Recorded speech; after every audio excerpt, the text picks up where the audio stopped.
So this lab is now live. You can go through the guide. It's telling you exactly what your tasks are. Yeah. And then you can start getting into the devices themselves. I love these demos because this is like a real implementation of the stuff. Dude, you always blow my mind. It could check your work after you've finished and graded. It could tell you, give you recommendations based on the mistakes you've done, where you should go and continue your studies. I just have to ask you this. Is this free or paid? Everything's 100% free. Hey everyone, David Bumble back with the amazing Kareem from Cisco. Kareem, great to have you back on the show. Dave, thanks for having me back. I know last time I was here, we talked about the usage of MCP for network engineering in general, and we did a really cool demo about integrating MCP with the different network platforms and bring it all together. For today's discussion, I'm going to blow your mind with a different MCP. I like that. But this time, we're going to focus on certifications. I know something that you are close to, and you have some amazing videos on YouTube around our certifications.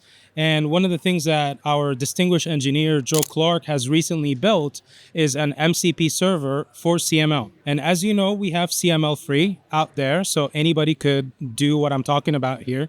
But I figured, if we're looking at, if we have AI integrated with CML, what's the hardest part of practicing in your hands-on for certification is actually getting the topologies built.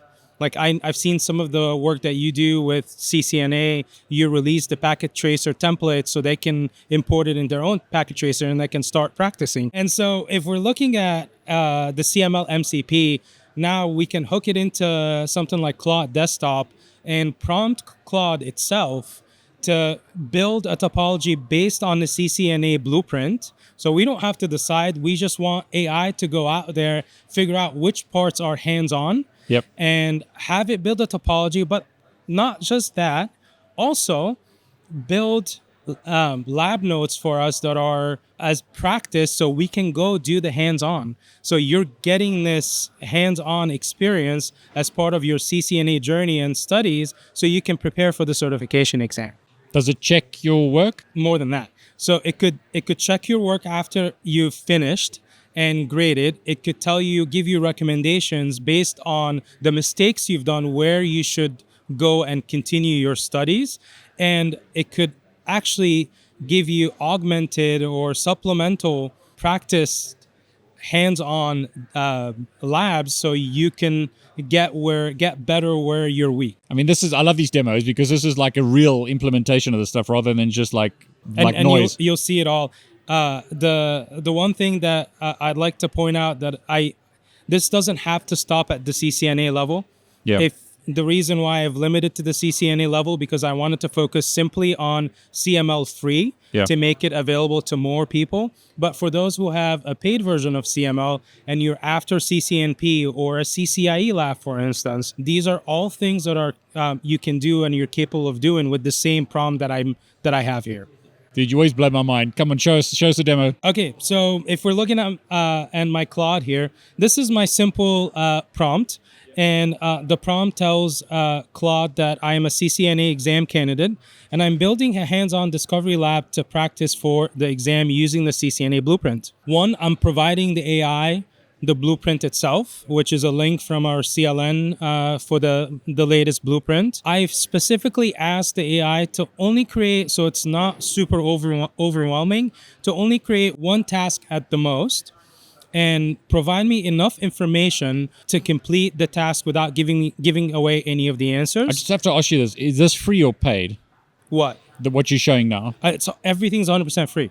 That's great. Including my usage. If you have Claude Desktop, they give you a free usage, free tier. If you were to connect this with MCP within Claude itself on your free account, you're done. You're ready to go. CML is free for what you're demonstrating because it's a smaller version. Yeah. And then you can get Claude, you can get tokens to go for it. Free as well. Dude, you're a rock star. Go for it. So this is the part that you touched on here, step 4.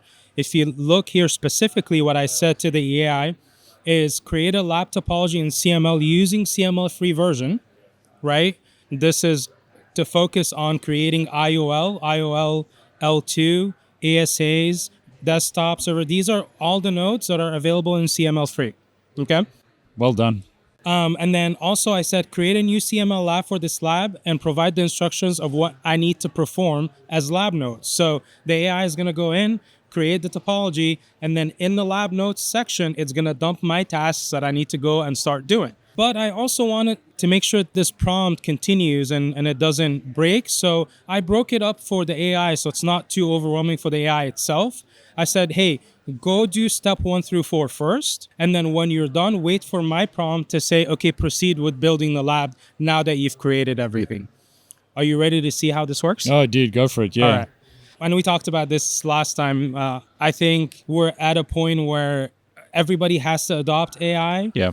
And adapt to what AI is doing, as well as bring it into the fold because it augments us. Yep. Like, can you imagine how long it would take us to build a CCNA lab so we can practice? Exactly like, right. I don't want to focus on pay that. for it. Or pay for it. I don't Yeah. want to focus on that. I want to focus on actually practicing to pass my CCNA. Exactly right. So if we go back here to our lab, our AI, the AI step 1, lab task selection. In this case, it created VLAN configuration inner VLAN routing. Or route on a stick, which Yeah. is part of the blueprint, if we see it. And then it went and created a lab task description. So it's going to go and say, hey, your organization is a small office, sales and engineering, sales department users are on VLAN 10 with this IP address, engineering is on VLAN 20. Your task is to create the appropriate VLANs on the switch, assign a device to their correct VLANs, all of which are skills that you need to know and understand as a CCNA candidate, right? Yeah. And you'll likely get something like this on the test. You would, yeah. Well, I don't know, but Well- NDA, I can't say, but it's in the No, blueprint. I mean, we're speculating here, but it technically, in the blueprint, you have to know how to configure VLANs Exactly right. on your switch. So here's the lab that the AI came up with, which is going to be in our notes section. This is good, man. This is really good. And then verification commands, okay? And then it's ready to build the lab for us in CML. So if I go and say, okay, let's go. So scroll up a bit. Let's have a look at some of those notes. That's good. What do you think in your expertise? No, I think it's good. Yeah? I mean, I'd have to read it properly, but from what I can see, it looks good. Okay, so now that we told it to continue on, if you notice, it's going in and adding the nodes in CML. And this is where MCP comes in handy because the AI, Claude, or in this case, Sonnet 4.5, has access to the CML tools via MCP. It's connected, so it knows it can access some of the creating nodes, adding nodes to CML, connecting nodes, building out that entire topology. So if I go here together and I zoom into my CML instance, you can see I am not moving any of this. This is purely the AI connecting It's doing all the mouse movements there. everything here. These are the steps that it's doing right here. And you can see it side by side. My hands are right here. And it's building the entire topology. Update lab notes with the correct interfaces. So now, because it has lab notes that it's created previously, it doesn't know which interfaces that you need to connect and so on. So it's updating the guide itself within CML. So you know what to do when you get in and start practicing. That's crazy. And then now it's going to start connecting the interfaces together. And once the interfaces are connected and the base configuration is in the switch and the routers, it's going to bring our lab up and you're ready to go. You're ready to practice. That's mad. Kareem, this is amazing. I mean, it's scary in a way, but really cool. So Joe created this, right? Joe created the CML server. And again, it's CML. It's the free edition. MCP server. Where do I get it? So I have a write-up around all of this on my blog. I'll make sure to share out the blog with the audience. Probably put a link below here.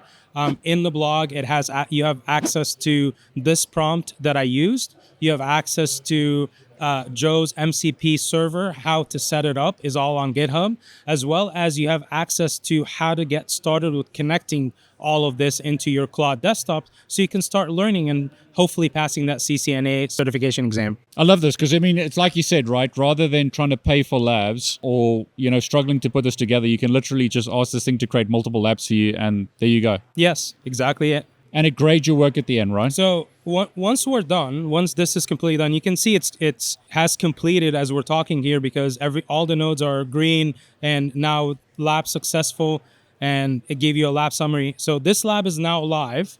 You can go through the guide. It's telling you exactly what your tasks are.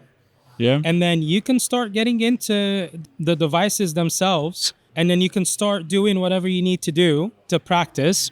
Once this is done, the other thing is, because we have PyATS integrated with the CML server itself, Yeah. we can have the AI go and into each device once you're done to verify the configuration and verify you've done the task correctly, which means it can correct your lab, tell you what you did wrong, and you can even ask it to give you supplemental labs where you went wrong so you can even practice further. That's crazy, man. So it's super cool. This is super relevant to our certification community. I think it's something that, for me, it's, I'm starting to think how I could get it for my CCIE automation as I'm trying to go for it. But from there, like, I think if you're lacking hands-on practice and you're ready to take a certification exam, I strongly suggest to go in this route and just getting started with it. For everyone who's watching, put your comments below. What do you think about this? Is this something that you'd use? I think it's amazing. Kareem, and well, obviously thanks to Joe. Thanks for sharing this. Really appreciate it. Yeah, thank you. Thanks for having me on.